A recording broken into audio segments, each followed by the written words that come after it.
Bonjour à vous toutes et à vous tous et bienvenue sur la pensée du jour. Aujourd'hui, le thème que je vais aborder avec vous, c'est le lâcher-prise. En effet, il y a quelques jours en arrière, alors que je faisais mon culte personnel, le Seigneur a mis une pensée sur mon cœur par rapport à ce Covid-19 et la situation que j'ai vécue il y a pratiquement 20 ans jour pour jour, alors que j'étais dans un épuisement total, autrement dit un burn-out. Pendant cette période, au début tout du moins, je dormais entre 14 et 18 heures par jour. Je sais ce que ça veut dire de rester confiné, même si à l'époque, la différence, c'est que c'était seule ma famille qui pouvait en subir les conséquences et moi-même. Et contrairement à aujourd'hui où tout le monde dans le monde entier subit ces conséquences. C'est vrai que le lâcher-prise, contrairement à ce que certains pensent ou veulent croire, ce n'est pas rien faire. Au contraire, c'est vraiment une action qui est volontaire, dynamique. C'est continuer à agir sans s'inquiéter du résultat. Et là, je parle aussi par rapport aux gens qui seraient un peu perfectionnistes. C'est s'occuper de l'avenir, mais sans s'en préoccuper. Lâcher prise, c'est renoncer à tout vouloir contrôler.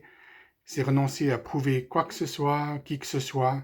C'est accepter que l'autre est l'autre tel qu'il est, que moi-même je suis qui je suis, tel que je suis et non pas qui j'avais rêvé d'être. Lâcher prise, c'est aussi cesser de faire le procès de la vie qui ne nous donne pas ce que nous en attendions. À partir du moment où on peut lâcher prise, on ne désire plus être heureux à tout prix, mais on découvre que le bonheur, c'est cette capacité justement de garder les mains ouvertes plutôt que de les laisser agripper sur ce que nous croyons, nous, être indispensables. J'ai rencontré aussi plein de gens dans ma vie qui pensent être indispensables, et c'est vrai que ma réponse est souvent de dire que les cimetières sont remplis de gens indispensables. Paradoxalement, en fait, pendant mon burn-out, c'est vrai que le Seigneur m'a montré beaucoup de choses, mais c'est plusieurs années plus tard que le Seigneur m'a montré qu'il y avait le psaume 81, les versets 7 et 8, qui parlait justement du lâcher-prise. Alors, je vais le lire avec vous. C'est « J'ai déchargé son épaule du fardeau et ses mains ont lâché la corbeille. Tu as crié dans la détresse et je t'ai délivré. » Waouh! Alors ça, j'ai trouvé ça vraiment puissant parce que je l'avais vécu. Parce que pendant ce temps d'arrêt, eh bien, j'ai eu le temps de crier au Seigneur, j'ai eu le temps de lui demander plein de choses et il m'a donné vraiment beaucoup de réponses et je l'en suis vraiment très reconnaissant parce que ça me sert aussi encore aujourd'hui.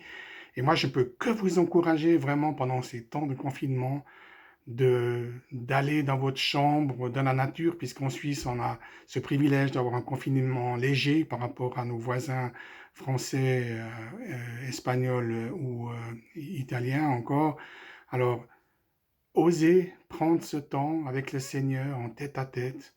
Osez lui demander les choses qui peuvent changer dans votre vie. Et là, je parle aussi pour moi, ce n'est pas un jugement, c'est vraiment juste un constat de faire une introspection. C'est vraiment le moment idéal. Pour moi, je le vis vraiment comme une bénédiction parce que ça me permet vraiment de me remettre aussi par rapport à ce que Dieu désire vraiment dans ma vie, quel est le plan qu'il a pour ma vie, pour les jours, les semaines, les années qui me restent encore à vivre ici maintenant.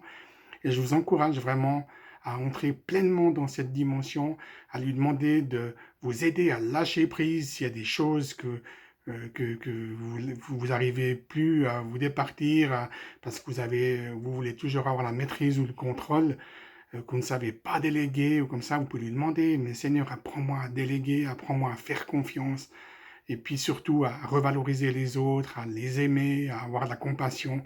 C'est vraiment le moment idéal pour le faire. Je vous y encourage et je vous souhaite vraiment une bonne continuation, que vous soyez richement bénis et surtout prenez bien soin de vous. À bientôt.